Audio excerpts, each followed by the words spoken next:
is a presentation of the iRacing Esports Network.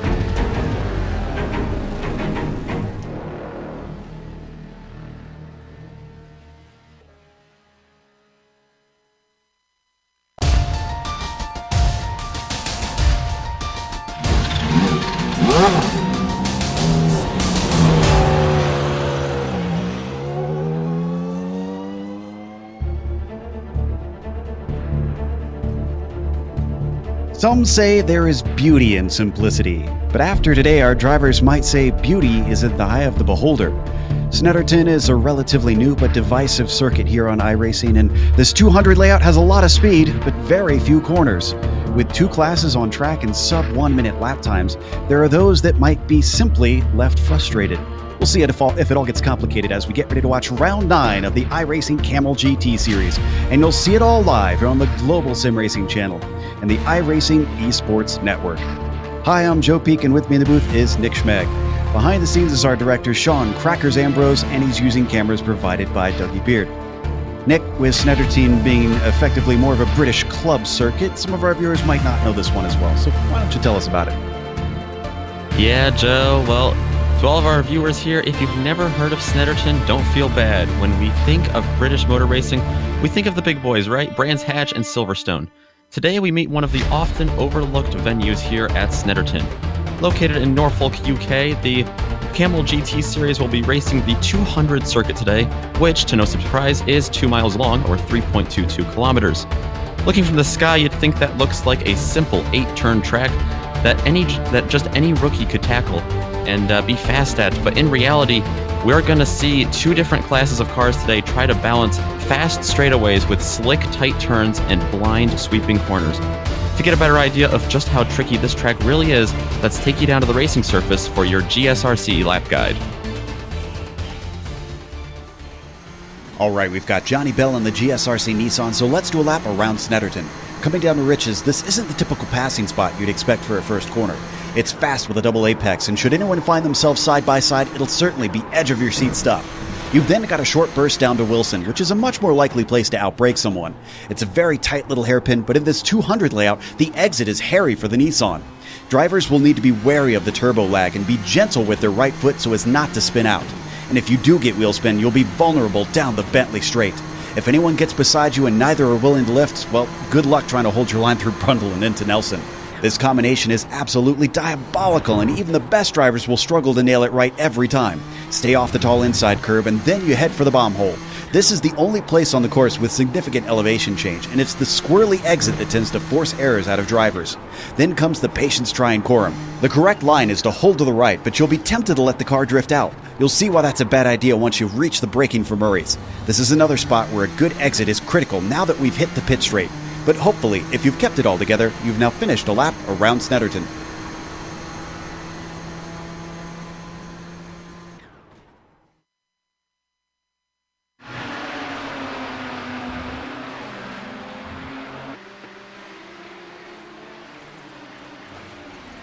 Quick lap around in the faster class, so that's what the Nissans are going to be doing, whipping around here in those incredibly quick lap times.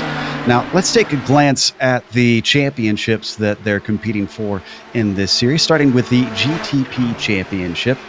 Up at the top of that, Fabian Gerber still leading over Justin Albrecht, who's jumped into second place. We've been waiting for Justin to really make an impression, and I think he's finally gotten the handle of this series. Mike Houghton has been having a really great season. He bumps up one position as well.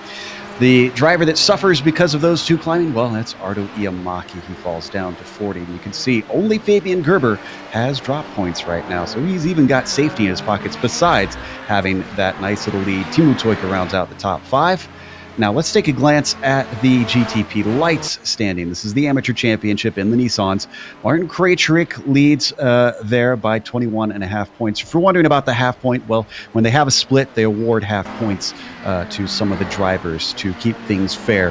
Thankfully, don't have a split here today. Johnny Bell jumps up one position into second. Matthias Goldauger is the one that's demoted down to third because of that. And then you see Kopak and Peterson are going to round out that championship for the amateur level.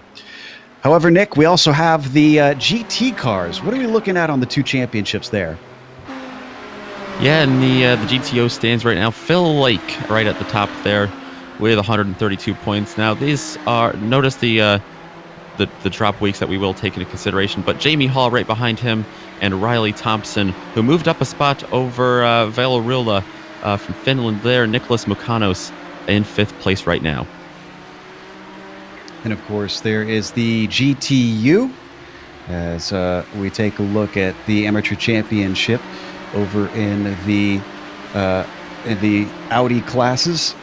Milan Arnozzi currently leading the way, and look how tight it is. And that one is the closest of all four that we have there. Andrea Albertinelli only 4.5 points back. From there on back, it's mostly a battle for third. Thomas Stilmuth, Hideki Koivisto, and Iskrin Pandev are the ones that are fighting for that third position. All very tight between them as well. Of course, we might have viewers that have not watched this before. Nick, what are the race details for today? Well, it's going to be a good one here at Snetterton. Round 9 of 12 here in the Kamel GT series on iRacing. A 15-lap race today, 40 minutes for that race. The open setups, and you take a look there at your scorings, 40 points for the win, 35, 30, and so on down forth. You can see your scoring there. It's going to be a good one, though, today, Joe. Apologies, that's actually the Lotus 49 graphic that we have. Yeah, I was, you know. Threw you for a loop, I know. It took me a second to realize what had happened there, too. Yeah, you're right. Let's say 15-lap race here would go pretty quickly. Yeah. We'd be in and out very quick. I'd get a nice little break before we switch over to TGFX here in a moment. Yeah, you're right. It is a 40-minute race that we have out there today. There we go. Yes. Yep. Open. It's pretty much similar, though. An open setup and no expected stop for fuel. Big difference is the scoring, I believe.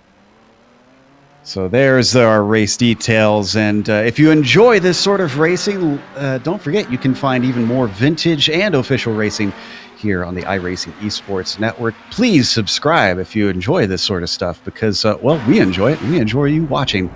As we watch here now, the qualifying taking place. Pretty much everybody, I think, at this point has taken their 2 laps because they're so short around here. You see, Jamie Hall is one of the few that still yet to put his second lap time in, and he's got plenty of time left to do it.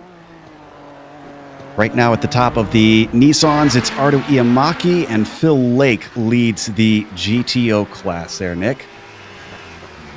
Yeah, a lot of close times, but we were talking earlier in the pre-show that this is a fairly new track on iRacing. We have a lot of inexperienced drivers, even the best drivers on iRacing, just they haven't been able to get a lot of seat time at this track.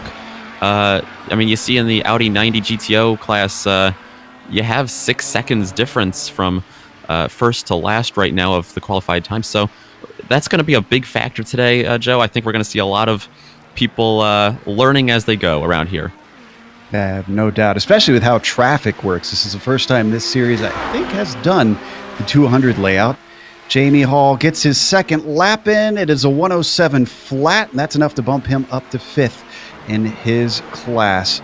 He should be... No, he's not quite the last one. Antti Lepisto is just finishing his second lap right now. He sits in 3rd in the Nissans, but he slows as he comes to the line. So he's given up on that lap, even though it did count. Maybe he wants to start in 3rd. That will give him the inside into the first corner. That should be everyone. I'm just double checking. Matthew Jete is still circulating. He's at the bottom of the GTO class without a lap time in. This will be his first one. Yeah, you said it might be better to start in 3rd place than 2nd here. This is, for the most part, a single... groove racetrack all the way around. There's really only one preferred line to take in a lot of these corners, and I think qualifying here way more important than at a lot of other tracks. Passing here is just going to be so hard for these guys today. We're right on board with Matthew. He qualified in 11th for his first lap, and like we said, very, very short. So even though it only says 1:34 left, he's going to be able to finish this second lap. This is one of those tricky corners Nick was talking about, through Brundle into Nelson, as he tucks it in nicely after the first corner, taking a little bit of that curb, and now just 2 more right-handers and a left-hander to go. Around a long, long Corum, this understeering Audi, not a fan of corners like this. Looks like Matthews on a decent lap here. Let's see what he's got in store, Nick. Yeah, pretty good so far. Right now, these corners, like we were talking, though, just so difficult. One little mistake is going to allow a freight train by you, especially with multi-car classing. Yep, and a 108.3 means he's slower on that lap, and that is going to be all of our field with their 2 laps in. The grid is now set. Let's go through our starting order. A little bit smaller of a GTP field here today. Ardo Yamaki is on the pole with Fabian Gerber starting in second. Antti Lepisto, as we mentioned, gave up on his second lap, curiously, even though it probably would have been faster. He'll start from third. Martin Krejcik will be P4 with Radar Anderson starting in fifth. Brendan Philippe will be P6 at the drop of the green with John Keefe starting seventh. Pablo Suarez starts eighth, and Matt Malone has joined us. Glad to see you out there, Matt. In ninth, George Jaramillo in 10th, and rounding out our GTP field is Paul J. Crone. What's the GTOs looking like there, Nick? It's looking competitive. We've got Philip Lake on the pole for them. Nicholas Mucanos right behind him. Rob Oleniak behind them in third, and then Riley Thompson and Jamie Hall behind him. That'll be your top 5 for the GTOs.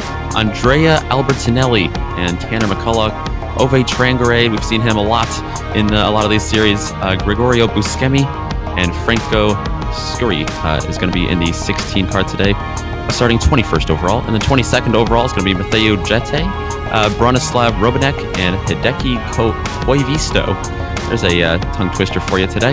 He's going to be starting 24th overall, and 25th, Thomas Delmuth, Brian Shanahan, Ian Hannon, Michael Haynes, and Lucas Fort is going to round out the field today. So relatively small. We said it was a divisive track. Some drivers tend to elect to just dip out since they have drop weeks on the tracks that they don't feel as comfortable on. And this, as we mentioned, with it being new as well, seems to be the case where a lot of drivers have decided to just kind of rest and maybe watch the broadcast. Hello to all of you, and well, hope you join us next week if you have stepped out of the car. It is a relatively small field, but still a lot of cars for what is a merely 2-mile track out there. And thankfully, it is fewer Nissans than it is Audis. So as they whip through with the very fast lap times that they have in that prototype class, there shouldn't be quite as many having to trip over our large GTO field. You can see them lining up for their sort of, I guess, maybe quarter of a pace lap, not even half a pace lap around here. We're just going to come around Coram and then through Murray's, and they will get a green behind that roof pace car. So we wait for the flag to be flown to tell the pace car to get going, and now he is on his way. They are going to try and split the start. They don't have a lot of time to try and give a gap between the cars. You can see the Audis just waiting a little bit there and working their way around that long right-hander. They've got a little bit of a wait after Murray's before they do reach that pit entry, so the roof pace car will lead them for a little bit here. No pit stops to worry about, so they don't have to worry about that pit entry too much. And now that the roof pace car is in, immediately Ardo Yamaki does not wait at all. He gets a fantastic jump. Fabian Gerber challenged by Antti Lepisto for that second place as they come down to riches. You can see they've strung out the cars quite a bit to this first double apex right-hander, and it looks like an incident-free start for the Nissans. How do the GTOs look?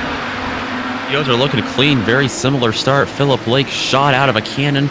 He clearly got that first place position and cleared Nicholas Mucanos very well. He almost came up and went around a couple of Nissans. He was so fast. Didn't split it as much as they probably would have liked as they come around to try and complete this first lap. Already we've got our leader coming through the bomb hole and into Coram. Yamaki trying to pull away from Fabian Gerber, but not very well. Now that Gerber is fended off Lepisto, he has focused his sights ahead, coming back onto the Senna straight, getting a great launch and keeping him under threat. So pretty clean first lap. Brian Shanahan seems to have found the pits. I'm not sure what incident befell him. We'll try and get back to that a little bit later. Right now, our leader down in the GTOs, Phil Lake, ahead of Nick Mukanos. Yeah, these GTO drivers really well separated themselves from each other. They all really spaced out there at the start and let each other have a lot of room. They know it's a 40-minute race. As looks like there's a Nissan slightly off there. It looks like Paul Krone picked up a cone on the front of his car there. Looks like he went off track, but yeah, the GTOs back here really well playing with each other right now early in this race. And they're probably going to be glad to see Paul streak away in the distance. They don't want to be held up by this Nissan, especially if he's damaged. As they now hit into the twisty last part of the circuit, the downforce of that Nissan should allow him to stretch away. Phil Lake still leading at the front as we jump back over here. Well, we were on the GTPs. Now we're on Phil Lake, leading ahead of Nick Mukanos. Rob Olenek giving good chase. In fact, it's a streak of cars all the way back to Tanner McCullough in 6th before we get a gap. Yeah, I think being one of the first races here at Snetterton for a lot of these drivers, I think they're just trying to, in the early stages of this race, just sit around here and log off a couple laps just to get a good feel for. I mean, yeah, these guys put in a lot of practice, but to get a good feel of how this car will handle on this track in a race setting around other cars, and soon they'll have the Nissans catching them from behind. But I think right now a lot of these two guys just playing it safe, trying to be cautious. Meanwhile, in the Nissans, John Keefe was under threat from Radar Anderson. He hasn't given up on him. Oh, but he goes way wide coming out of Murray's. That's going to hurt him down the long front stretch. Brandon Philippe sees if he could take advantage of it, but he doesn't seem to be gaining. And as they hit Riches, it looks like Radar is actually blinking. No opportunity for Brendan, into Riches. They work their way through Wilson. And coming out at Chapman, he once again fails to get himself a good launch. Instead of on the attack, now he's on the defense because Matt Malone, that number 11, is starting to size him up. He pokes to the inside, coming up to Brundle, but thinks better of it. The battle for third place right now in the GTOs, they're starting to really bunch each other up right now. Rob Olenek sitting in third, but right behind him, Riley Thompson is going to make his way up to 4th with Tanner McCullough right behind him. Jamie Hall had a big mistake there. He went off the track into the dirt, kept it clean, but lost a couple of positions there. Thompson just holding off McCullough, as he has a big bobble heading into Nelson, and a failed shift from McCullough gives him a shove from behind from Jamie Hall. Did not expect this slowing car. On screen right before we switched to this, we did see the pass. That was Brendan Phillip passing Radar Anderson for that 6th position. This is hot and heavy in the GTOs, though, as these cars, just one mistake is causing all kinds of chaos between them. After Hall gave a little bit of contact to McCullough, now he's got to worry about Ove Trangrade sitting back there in 7th. The runs that these guys are getting down the straightaway, not as good as I think they had anticipated coming into this thing. They're not getting good runs down into the first turn there off of Senna Straight. But it is creating a lot of different lines. People are going inside and outside going in. Even on the backstretch here, the Bentley straightaway, as they are on now, but creating a lot of different racing lines and entries into Brundle and Nelson here. We might want to go to the leaders because Iamaki, even though he's been leading this whole race, he's now hit the back of the GTO field. He overtakes the first few successfully, although it was through some of the twistier bits there with Wilson and Chapman. You could see him having to absolutely pop out of Lucas Fort. And unfortunately, is going to have to brake a lot sooner than he's used to, and you can see how much that causes Fabian Gerber to gain. In fact, he tips the back of him. He gets spun around. Thankfully, doesn't get hit, but Fabian Gerber takes over the lead with a little bit of elbow grease.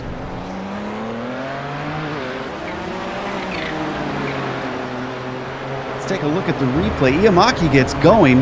Lepisto replaces him in 2nd. But just within the first few... Oh, and after that happens, we need to go to Fabian Gerber on this replay because Gerber just spun out, I think, with some contact. Here's the incident. This Iamaki finding himself getting turned around with the cars checking up. Now, if we go over to Gerber,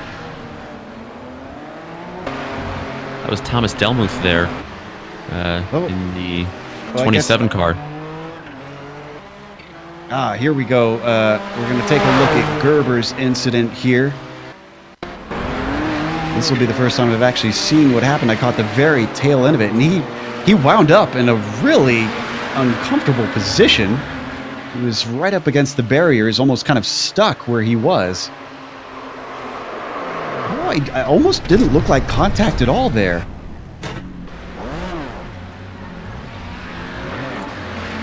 As we come back live, that means Fabian Gerber goes from leading for 2 corners to being 9th now. Lepisto, because of both those drivers having problems, is our current leader, and Ardo Yamaki recovers to 2nd.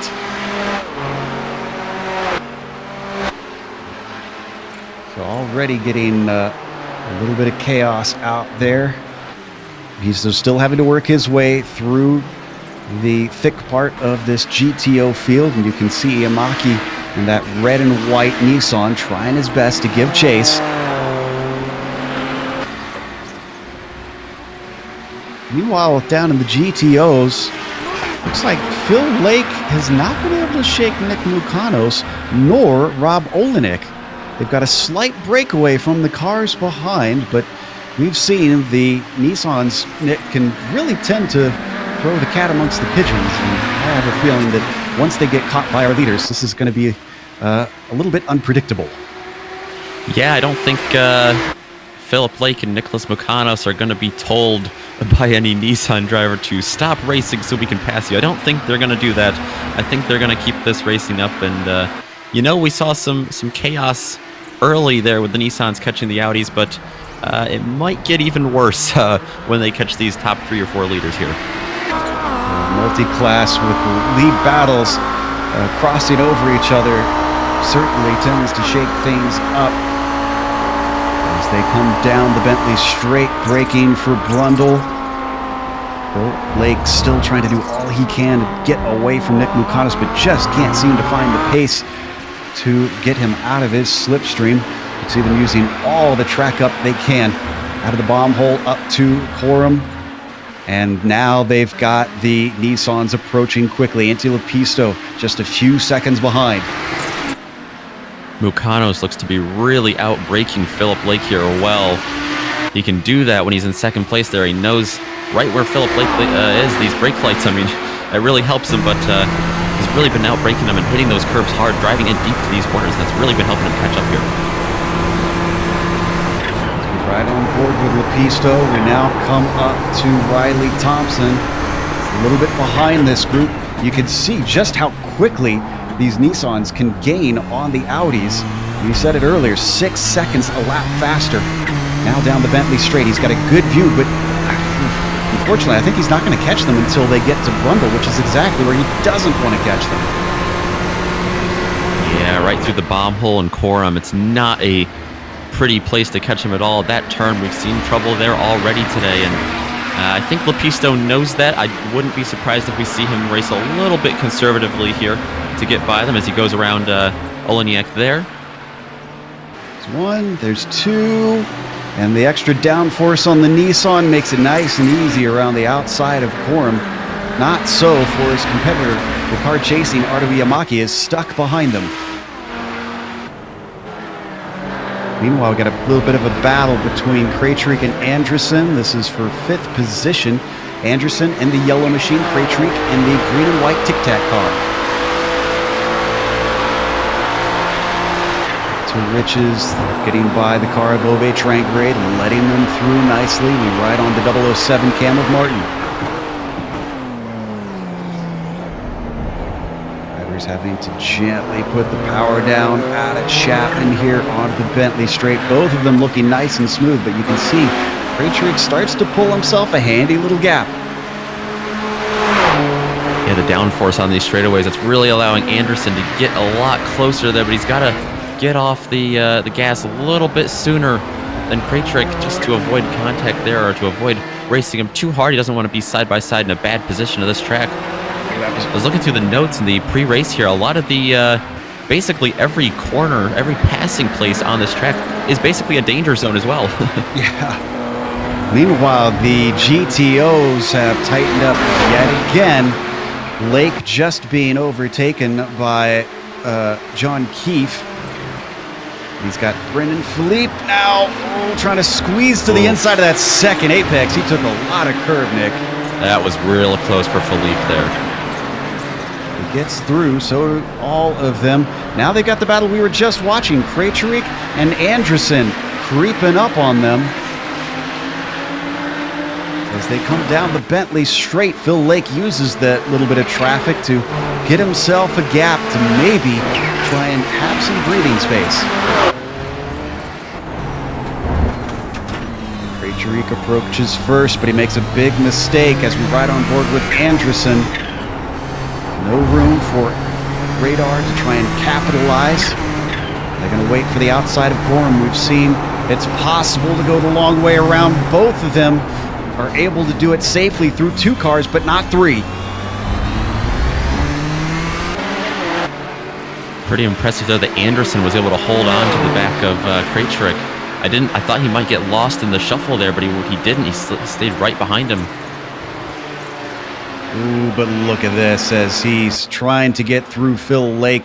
Lake was not interested in trying to give him the inside with his little lead he's built up, and that cost a lot of time to the 6th place Anderson. Krejcik is now about 2 seconds ahead. Haven't really checked in on our GTP leaders in a while, and well, Lepisto and Iamaki are very close together. Ardo may have lost some time early on, but he's slowly regained that. And we should point out, I know we don't have the time up on our graphic, but there is about 26 minutes left on the clock right now, so we're about a quarter of the way through, a little over a quarter.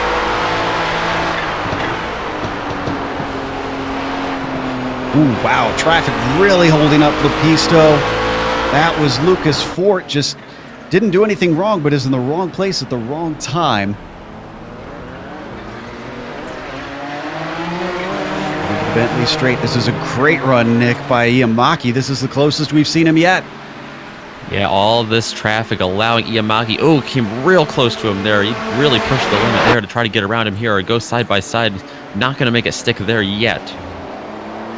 Took a look. He obviously is starting to make Lepisto feel threatened because he hugged that inside line heading down through up towards Brundle. Oh, and we had a mistake from our former leader, Fabian Gerber. Actually, this is worth a replay. He made some big contact with Pablo Suarez. Actually, one of the more unusual incidents I've seen in a while. There we see just the tail end of it, and then on top of it, he gets sent out almost into the alfalfa. Here we go, we're going to watch it. Sticks his nose into the inside, down into Rich's, and 2 into 1 just didn't quite work out. He gets turned and almost carried, Nick. Wow. Yeah, that looked more like an NFL quarterback getting sacked there than a typical racing incident. Well, that sent him backwards and with quite a bit more damage than he already had. Oh wow, coming through Nelson there. Michael Haynes trying to get out of the way of this battle for the GTP lead, and Iamaki still stuck behind the black and white car of Antti Lepisto. Around the outside of Bronislav Robanek through Corum. Little look to the inside down there from Artu Iamaki, but nothing doing.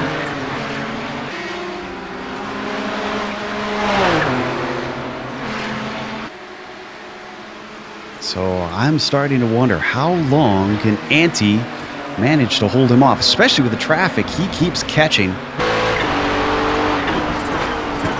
Yeah, that's going to be a lot of drivers saving grace today, that traffic. I mean, once you might be faster than everyone else here when it comes to a time trial or open practice, but when you get in a race scenario like these drivers are right now, this traffic is going to really be the great equalizer in this race, especially in the Nissans. Back out of Nelson once again and through the bomb hole. This has been one of the tightest fights for the lead we've seen in this race all day. As they come out back onto the center straight, If you're wondering about what happened to the GTO lead, well, Phil Lake stretched it away at about 4.5 seconds over Mukanos. And actually, we have had a change for the podium over there because Olenek has been overtaken by Thompson, but he's not been able to shake him. Yeah, nice. Thompson has P3 right now. Olenek right behind him, and they are still real close together. They're getting through some lap traffic, other Audis that are lap traffic, that is. And Thompson, just a couple of laps ago, about a lap and a half ago, was able to cleanly make a pass. And Olenek struggling here a little bit in the early parts of the race, I think, to keep up with these front runners. Yeah, I'm kind of surprised because it looked like he had pace early on, but it seems like maybe a mistake or a little bit of traffic has set him backwards, and Thompson able to take advantage. And Thompson himself is very much on his way back forward after a bit of a slump in previous seasons. But Olenek's not going to let him get away with it easily as they come back onto the Bentley straight. But there was a big slide there from Rob, and that's going to cost him an opportunity. Yeah, you see Thompson there weaving his way down the front, or down the stretch there, trying to allow, or trying not to allow Olenek to get a draft or a run on him as he hits that curb pretty hard. He really dove down deep in that turn and hit the curb and shot him straight up in the air. Yeah, he's lucky. Yeah, I was just about to say, he's lucky he didn't spin out. They're going to be overtaken by Suarez, and that should be a non-issue, except for maybe the exit, because these Nissans tend to struggle to get to the power. And you can see Riley Thompson, even though he isn't able to accelerate away, poor Rob Olenek also slips up through Murray's, and yet again denies himself an opportunity. He's starting to run out of time. 21 minutes left on the clock. Yeah, I'm wondering if Thompson or even Olenek, I'm wondering if one of these drivers, if we were just in the Audis today, if there were no Nissans on the track, I'm wondering if one of them has the speed to pull away from the other one. It's just there's nothing they can do. They are just being swarmed by this other class of Nissans here. Yeah, and we still have quite a bit of the field still out there. This is Paul Crone. Oh, Olenek looking to the inside just as that Nissan's trying to come through. Tries to take advantage. Riley Thompson slips up. They run into each other, and Nelson. Both are able to continue, but with probably some significant damage. That was a hefty thwack. Yeah, we were talking earlier. What would happen if the leaders of each class met each other? Well, you just saw it right there. Yeah, and that's Iamaki on the chase of Rapisto, who gets a great run to get away from Iamaki down the center straight. So what was very close between those two has come apart yet again. Poor Rob Olenek not only couldn't avoid Riley Thompson, but also has Ove Trangarade all over his gearbox now. Yeah, Trangarade had a great view of that. He was loving it in front of him. He knew that was his chance to close in, and as you say, Olenek go a little wide there. Trangarade can't get around him too well, but looks like they've sorted it out for the most part. Little damage to the front of Thompson and Olenek, but I think they're going to be all right. Is Trangarade going to go down the inside here to try to get around Olenek? Thought better of it.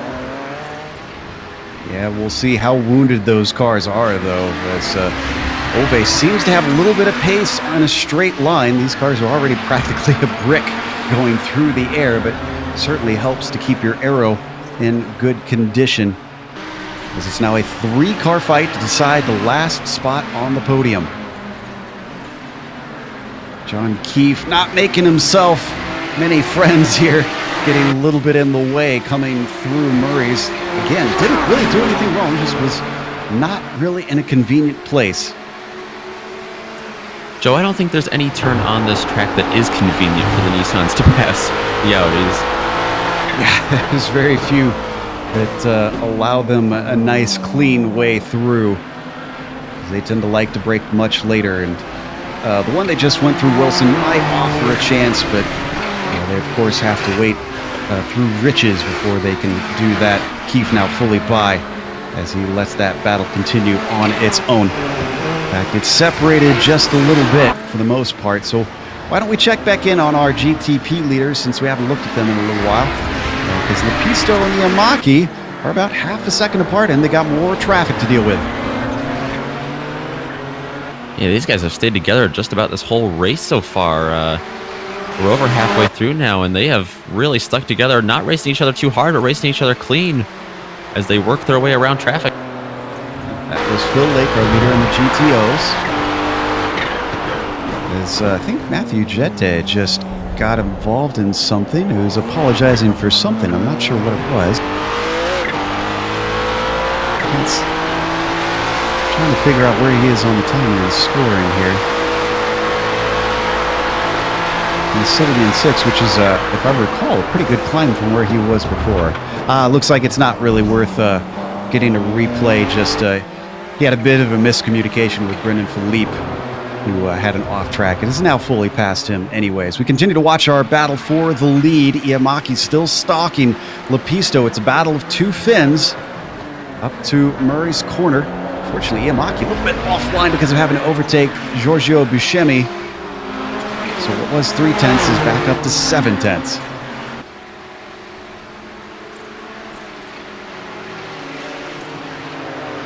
Through Riches they go. Ooh. Oh! Lucas Fort just really had to kind of hold his line and pray there as they split each side of him. Wow, great run onto the Bentley straight though for Iamaki. And as Olenek going around the inside. They're side by side there for P3. And then Trangarade right behind them almost had to take a line there, but he just, I mean, obviously he didn't want to take it 3 wide, and somehow Riley Thompson able to hold on to P3 there through all of that. Yeah, he did a great job finishing it from the outside. I'm kind of surprised that Ove wasn't able to get that pass done. He's still very close. Look at them close into each other down the straight, but it's so hard to pass here from Brundle to Nelson, so none of them willing to step out of line and attempt anything. They were just getting separated a little bit, and they had a couple of Nissans, and you know, we've seen that all day. Clean racing starts to happen, they start to separate, and then traffic hits, and you all get bunched back up in a big gaggle. As Olenek squirms on the power, trying to stay within the slipstream of Riley Thompson. He is much closer this time. Oh, but a bad shift is going to hurt him. Heading down to Riches. Here comes Ove Trangarade looking to the inside, and another look to the inside from Rob Olenek, but he gets chopped off at the nose as Riley Thompson is in no mood to give up. And that was a blown motor we just saw. That was Brendan Philippe downshifting a little too quickly on his way into Wilson. Oh, and we need to go to our GTP leaders right now because it is incredibly close. Ardo Iamaki now on the attack as Lepisto stays defensive, coming up into Riches. Oh, but he slides! He slides because of the traffic ahead of him. This is going to hand it over on a silver platter to Iamaki. He finally takes the lead. Franco Scurry was right where Antti Lepisto wanted to be, and he tried to dive it into the corner, maybe a little too hard, Nick.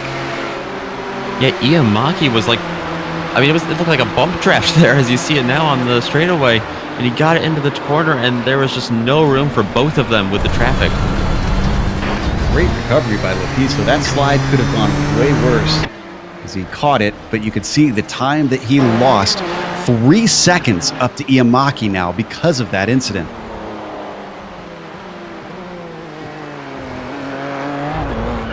Now that that has settled itself, battle between Thompson, Olenek, and Trangarade deserves our focus yet again. In fact, Trangarade has got a great run. You can see Rob Olenek going defensive. That car seems really hurt on straight line speed. It's the inside for this corner, but it's the outside for Nelson. Can he get it quote up in time? Oof. Tense stuff there between Olenek and Trangarade. I've been watching this battle for the last couple of laps. I cannot believe Riley Thompson's been able to hang on to that 3rd position, and I can't believe that Trangarade hasn't been able to find a way around him. The large part of why he hasn't been able to is because every time he catches them, he either has traffic or Olenek just takes a really good defensive line. Yet again, weaving, trying to break that draft. Riley Thompson doing all he can. You know, that's something I didn't anticipate, is these Audis making this just a bit of a draft track, it seems, from racing we've watched with them today. It's been an interesting combination. If you had an oval short track and you stuck two massive straightaways in the middle of that, that's basically what we've got today for these guys. It's an interesting comparison as we see another pop out, this time to the center side. He was last time, but he's fully passed by the braking into Brundle. And I think Olenek has to give up the ghost because Trengrade has solidified that 4th place. Now, can he chase down Thompson? Yeah, Thompson pulled away there more than he has in the last couple of laps at least, and he is, we were talking a little bit earlier, he might have a little bit of damage from previous incidents on the front of that car, but Trengrade, you can see he is closing the gap. Yeah, he quickly has disposed of Rob Olenek. So it seems like the Norwegian was being held up, if anything, and down into the braking. Wow. Wow. Yeah, Ove Trengrade must have had a bad qualifying or something, because he is coming, and he's not letting anything hold him back anymore with only 12 minutes left to go. He wants a 3rd place here. Can't blame him. I don't think anyone at this point is going to catch Philip Blake or Nicholas McConos. I think this is the highest position, unless we see an incident up front with traffic or something. I think this is the furthest these 3 drivers are going to be able to fight for. And, you know, that's not out of the cards for the way this racing has gone here, especially the way that the Kamel GT series is known for its racing to play out. You can't count on anything until you've crossed that finish line. So it looks like Thompson's responded a little bit, maybe picked up the pace, because Trengrade hasn't gained as much as he did previously. Let's see what he can do down the straight.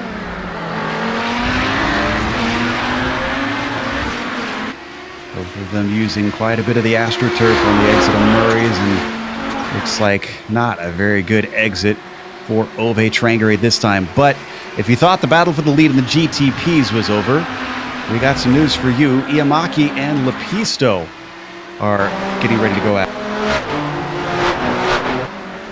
Didn't take long for Lepisto to catch up to him after that incident. Yeah, and you can see he's already right underneath that rear wing. Wonder if the traffic had something to do with it. Unfortunately, they're coming up to traffic within their own class, which is always a lot harder to take care of.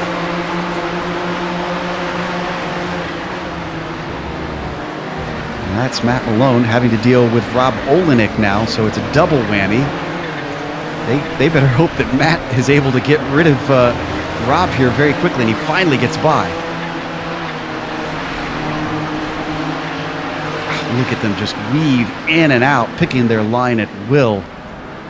Oh, but a bad corner for Iamaki because Riley Thompson was there. Had to unfortunately compromise his line. Doesn't offer quite an opportunity yet, but Lepisto still stalking him. The last time these two groups of drivers met, the leaders of the GTPs in the 3rd place battle for the GTOs, it did not end well. Yeah, and it didn't end well for Lepisto, so hopefully he's figured something out since then. Of course, it was a pretty unique set of circumstances for him, and he went off into riches. So he continues to try and follow Iamaki. Iamaki's still trying to deal with Matt Malone, who seems to have no interest in going a lap down. Oh, but now he's going to have to because Matt Malone goes off course and he's going to hit the wall hard. Big hit from Malone there. Looks like the bomb hole claims another victim. One of the few places on this track where there's any elevation change, Nick. Yeah, that was, oh man, Malone's car's hurt badly there, but Malone, I think he saw who he had in his mirror there, and he just wanted to drive a little bit harder to not go a lap down, or to at least put up a good fight for it, a good showdown, you could say, I suppose. But yeah, I think he just overdrove there and lost some traction. So we come back live. I'm not sure what he's doing trying to enter the pit lane where he is, but that Grip TV car not looking good. Iamaki is the one we're watching. on screen with Lepisto just about a half-second back, but the clock is ticking away. I'm wondering if Lepisto needs to get on this, or should he be patient and wait for some traffic to throw him a chance?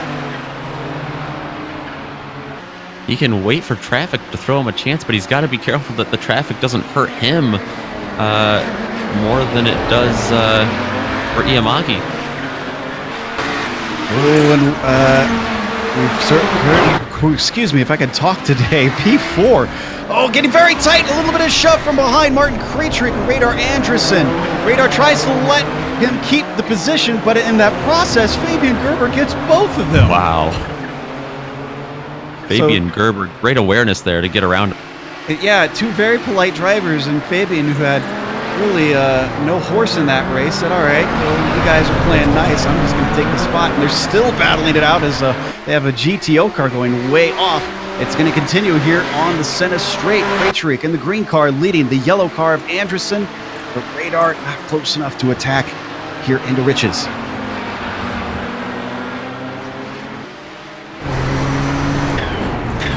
Break for Wilson. That's Jamie Hall splitting them temporarily.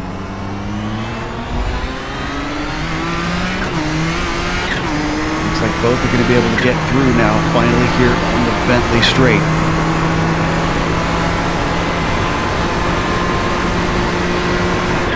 So as I mentioned before, haven't had a whole lot of attrition. Malone's the most recent, but Brennan Philippe, Tanner McCullough, George Jaramillo, and Brian Shanahan are the only cars that are out of this race of the 29-car field. Still got 25 of them out there running.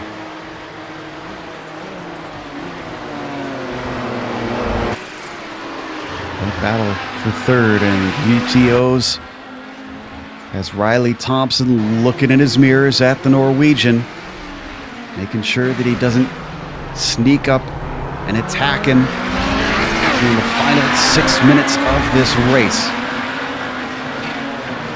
Traingrade's done a great job being very patient here. This whole race, he was in 5th and then slowly up to 4th, and now he's slowly trying to progress up to 3rd to get a podium today. He's watching and waiting. We've seen him race this car a lot. We've seen him race vintage cars all the time here on the GSRC. He's got a great run coming out of the bomb hole, but can't do anything with it up to Corum. Yeah, that really hurt his whole turn there. That's such a wide, sweeping carousel there. And that really hurt him. He had to go on the outside, and these Audis don't like the outside here on these on a lot of these turns, like the Nissans do. A lot harder to race side by side. Thompson still trying to avoid the draft, or actually, no, I think he's trying to get out of the way of Michael Haynes. A lapped car. Now they've got Fabian Gerber trying to wait patiently. I think he's going to split him, unfortunately. Oh, as he almost gets into Riley Thompson, gives him space at the last second. Thompson manages not to be overtaken by Ove, but that slows both of them up. And now Rob Olenek has got his nose in this battle once more. I'm surprised Traingrade wasn't able to drive in there harder and be able to follow Gerber through there, but now he's got to defend Olenek from behind. I think even Ove didn't expect Gerber to try and make that move. That was a long shot. Gerber doesn't have anybody he's battling with right now. He's 12 seconds back from the next car. I'm kind of surprised that Fabian didn't just sit on his laurels and wait for those guys to settle it. Right behind them, you can see the battle as Krejcik almost got into Olenek, and that slowed him up. So Anderson is going to ride in his slipstream, but I wonder if Radar's got some damage because just doesn't seem to be able to gain on him in the straightaways. Meanwhile, that's Ove Traingrade on the inside of Riley Thompson. He managed to get his nose in, but they're going to go 3 wide down into Wilson, and Krejcik sneaks through, still side by side between Thompson and Traingrade. Out of Chapman they go. Who's going to have the momentum? They've got one more car that's trying to get through. That's Anderson, also in a battle, and somehow, in all of the chaos going on, Riley Thompson does not lose the position.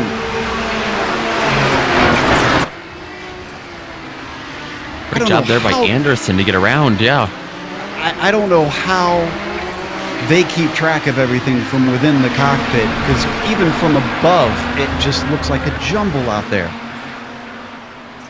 Yeah, I didn't know. I mean, Riley Thompson there, he had to focus on Trangarade and Olenek behind him, and then out of nowhere, Anderson was trying to get around them because he's a Nissan. He knew he was faster, and you got to yield to some extent.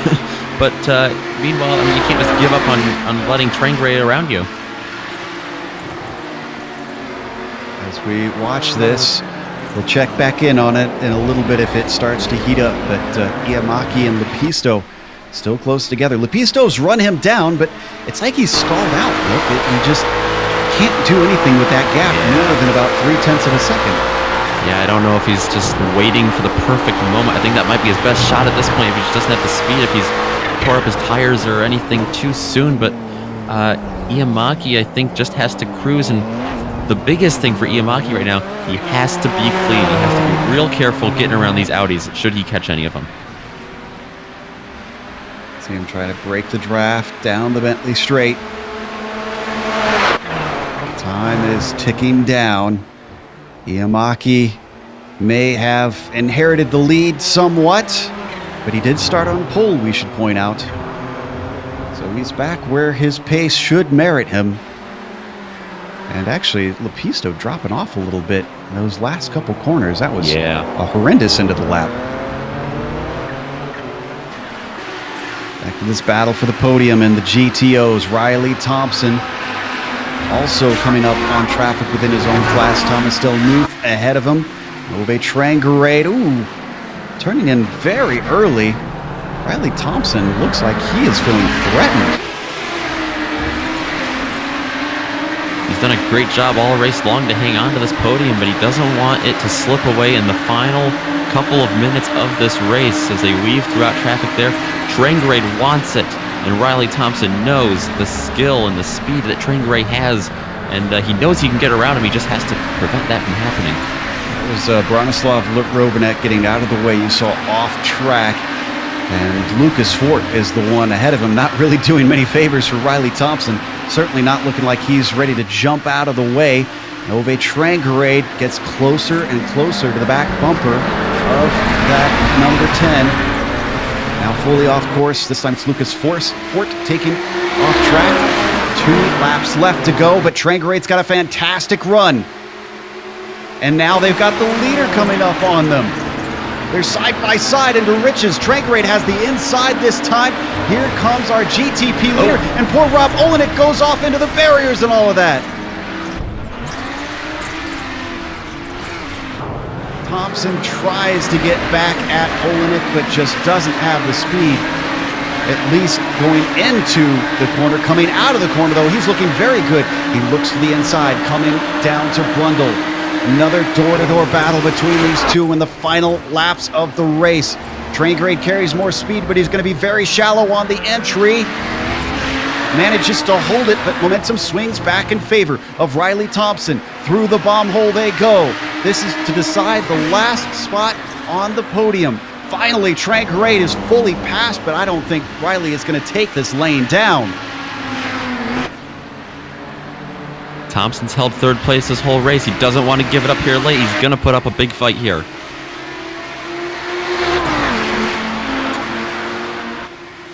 As the white flag comes out, we got about half a lap for Iamaki. A little look to the inside from Riley Thompson. I'll jump over to our leader when we need to, but right now this battle is too good to leave. Thompson continues to poke his nose and up to Wilson, but can't make it. And as they come onto the backstretch, we got just a little bit more time to see if there's another pass attempt before we jump away up to Brundle. Oh, he's looking. Go up and over the curb as they now get side by side, and that's unfortunately when we need to step away because Ardo Iamaki is coming off the final corner just barely ahead of his rival Lepisto. Iamaki is going to take the win. We got some time to cover this action because the leader of the GTOs is still a ways away. Thompson is back ahead of Trangarade with that side-by-side action. Trangarade trying desperately, going completely off course, but he's not going to have the grip in the green stuff because Riley Thompson is going to take third. Yeah, Trangarade went completely off track, just frustrating, overdriving that turn, trying to defend it. against Thompson, and Thompson slipped right down through the inside there in the bomb hole and took the spot away from him. And probably one of the calmest wins we've seen in the GTO in a while. Phil Lake leads the way, gets a little bit of an extra lap since he was ahead of those GTP leaders. So the UK&I driver swings it around Coram, down to Murray's, and the number 6 car is going to win in the GTO class here at Snetterton. That's just about gonna wrap things up. I think Albertinelli and Scurry fighting for 8th position. Looks like that is going to finish as they are, as they cross the line. So with that, we're going to take a quick break here on the Global Sim Racing channel. We'll come back with the official results as well as driver interviews, and stick around because we'll have all the upcoming races on GSRC on your screen.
Welcome back here to Snetterton. We just watched round 9 in the Kamel GT series, and Artie Imaki took the win, but it wasn't by a whole lot, about a second between himself and Antti Lepisto, who battled it out for the lead most of this race. John Keefe, we didn't even really pay attention, didn't even report it at the end, but he got a podium. Nice job to John on taking advantage of others' misfortune.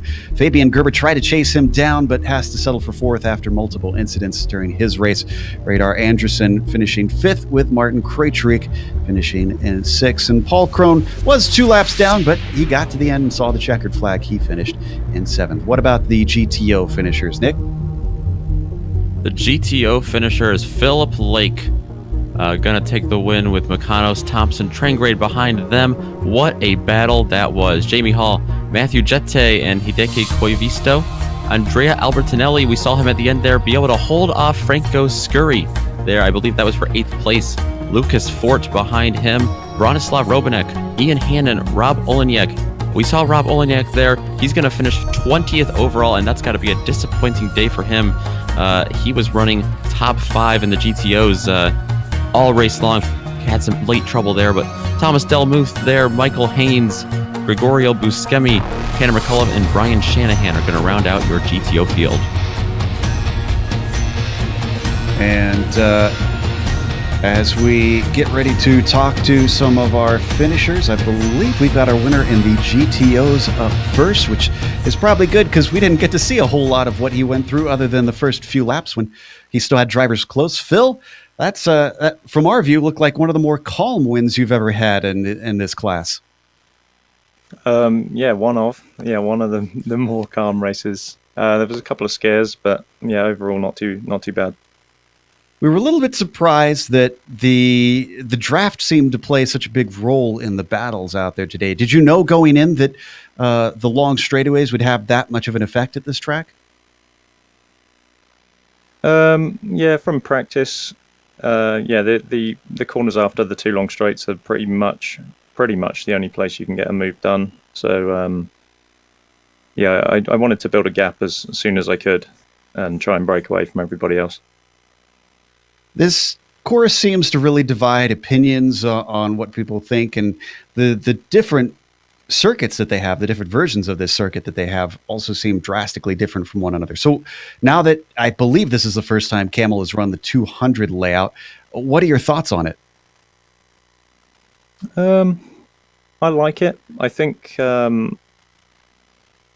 overall Kamel should probably use the longest layouts available just because of the amount of cars, and it just helps space everybody out a little bit. But yeah, I enjoy the 200 layout as well. Yeah, a lot simpler, but certainly not simple to drive. Well, Phil, congratulations on this week's win. Hopefully you have more success with the last 3 rounds of the season, and we hope to get to talk to you again. Yeah, I hope so too. Thanks, guys. It's Phil in and around the lake talking to us about his win today. Up next, Nick is ready to talk to our 3rd place finisher and the prototypes, John Keefe. Hey, Joe. All right, John Keefe. Hey, you stole a podium. Talk me through that the finish of that race. You got to watch some pretty crazy battles in front of you. You stayed out of trouble and you avoided it. You finished P3. How was that? There's something about Snetterton and me. Both times we've ran here, I've ran really well. Difference between this time and last time is I didn't make that spinning out mistake, so I actually kept the position. Yeah, as far as craziness, I didn't see too much. I actually had a relatively quiet race today. But yeah, I don't know. I love these little like bull ring type tracks. They're a lot of fun once you figure out the flow of traffic. Yeah, how was it? The flow of traffic here today was pretty chaotic, but how hard was it to defend and get around these GTOs while still racing with other GTPs yourself? Yeah, I mean, just don't pay attention to the guy behind you a whole lot, and then you won't feel the pressure as much. As far as passing the GTO traffic, there's places where if you just follow them through, maybe slow down a little sooner, everyone gets through faster. Both of the I'm horrible with track with corner names, but after the bridge, that left right heading to bomb hole. I know that one. That's if you haven't pulled up, directly next to an Audi before the bridge, then it's just a no-go situation, and you just kind of hang out behind them, and then get them either going to bomb hole or coming out of. So everywhere else is pretty straightforward. Yeah, Brundle and Nelson there. We saw that. We saw the Brundle and Nelson with caused quite a bit of chaos today. Well, John, you ran an awesome race. We hope to talk to you again here soon in the next 3 weeks in this series. Okay, thank you. And sorry for calling you Joe in the beginning. It sounded like Joe for a Oh, second. that's all right. Hey, we have a Joe in here. Yes, you do. All right, guys, thanks. That was John Keefe, and I was speaking, so he did have it sort of right. Just didn't know that he was going to be talking to Nick. I am going to be talking to Riley Thompson, third place down in the GTOs. Riley, you gave us some of the best excitement all race long with your battle for third, holding off both Ove and Rob. Yeah, I don't know how we didn't make contact at the end there, especially in that one corner after Bentley. I'm surprised we never made contact through there. I was sideways the whole time trying to keep it off of him. Well, if I'm not mistaken, you did have some contact with Rob at one point where you slid over that inside curb. Could you tell us a little bit about that moment? Yeah, with that Nissan coming through, I think he was a little too far back. And so by the time he got there, I also panicked a little bit, got on the brakes too hard, and just missed the corner a bit right in. Both of you managed to come away with it, but did you get damage that hurt how the car handled or any of its top speed, or was it just pretty much trundling on? I think I got low damage, but I don't think it affected us too much, if at all. Well, you certainly gave us a lot of fun to watch. Talk about that last battle with Ove coming on the final lap. I mean, was your heart pounding during that one? Yeah, that whole time it was just trying to use what he was when he was trying to get by me. So I'd try and get to the inside or outside, I don't remember what it was, into the first corner, and that didn't work. So tried to get to his inside and the hairpin, that didn't work. And so at that point my only option was the final corner after Bentley. So that, I knew I had to go for it there, and somehow managed to make it work. Yeah, always a tricky one to try and overtake. Well, congratulations on managing to sneak onto the podium here, and hope to see more good action from you next week. 10-4. Thank you, guys. That was Riley Thompson, third place in the GTOs. We finally have our fourth place finisher in GTPs. Nick is ready to talk to Fabian. Hello. Hello, Fabian. You fell just short of a podium today, but what a race you had. Not a single driver. I was just looking in the whole field. The Nissans or Audis finished with 0 incident points. Fabian, we saw you caught up in a couple of incidents there. Talk to me about how you managed to get back up to fourth. I'm not so sure myself how I did that, but I had more accidents than in the whole last 2 seasons. I think it was really a horrible race from that point of view. But it was kind of fun, a lot of action, and I'm not so sure what happened all the time. The first one with Arthur was definitely my mistake. I just assumed that he would pass the Audi in front of him, but I didn't see the Audi what he was doing, so I was actually too close to react. So it was my mistake. I'm sorry for that. But later incidents were different. Yeah, Joe and I have been asking a couple different drivers today how they like the Snetterton 200 layout. How do you like it around here, trying to battle with your fellow Nissan competitors while getting around out? Yeah, I actually like the track. It's too small for the Nissan, I think, but it's still fun to drive. And I think it's not the problem today that the track is not appropriate. I think a lot of drivers weren't well enough prepared. There was so much people off track and driving different lines from each other, and some Audis were giving you the racing lines, which they shouldn't. They should stay on the racing line, and you never knew where to go, and that was really difficult to handle. All right. Well, Fabian, you said it was fun to drive around today. It was fun for us and all of our viewers to watch. We hope to talk to you again up here in the GSRC booth before the end of the season. I'll drive the rest of the season, of course, and I look forward to next week and see you guys then. Thank you very much. That was Fabian Gerber, fourth place finisher in the GTPs. He's one of our competitors vying for the championship, so I'm not surprised that he'll be sticking around for the last few races of the season. We are going to close up here today. We got a lot left to go. We are actually still live with DJFX currently.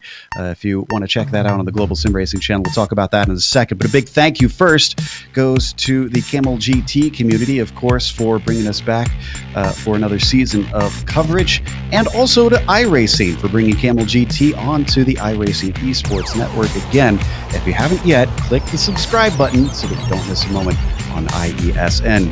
Thanks to the companies that provide the software and hardware for our broadcast. You can see them listed here on your screen. Additional thanks go to Eric Ekholm and June Lalonde, who provide our wonderful music. See the screen for how to get a hold of more of their great work.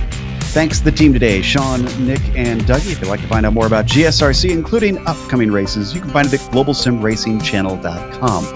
You can also check us out on social media. We're on Twitter at GSR Channel, Facebook at Global Sim Racing Channel, and Instagram at GSRC_RAM. Don't forget, head on over to our YouTube page, GSRC, which again is live right now with DGFX, and there's a big red button that also says subscribe. Make sure and subscribe to GSRC so that you don't miss a moment. Next race, they're going to a little bit longer track, but also very tricky to pass there. Imola, that'll be Saturday, November 17th at noon Eastern. We also have upcoming races for other series listed on the screen, so check those out and mark them down on your calendar. However, until next time, race clean, race hard. We'll see you on the track.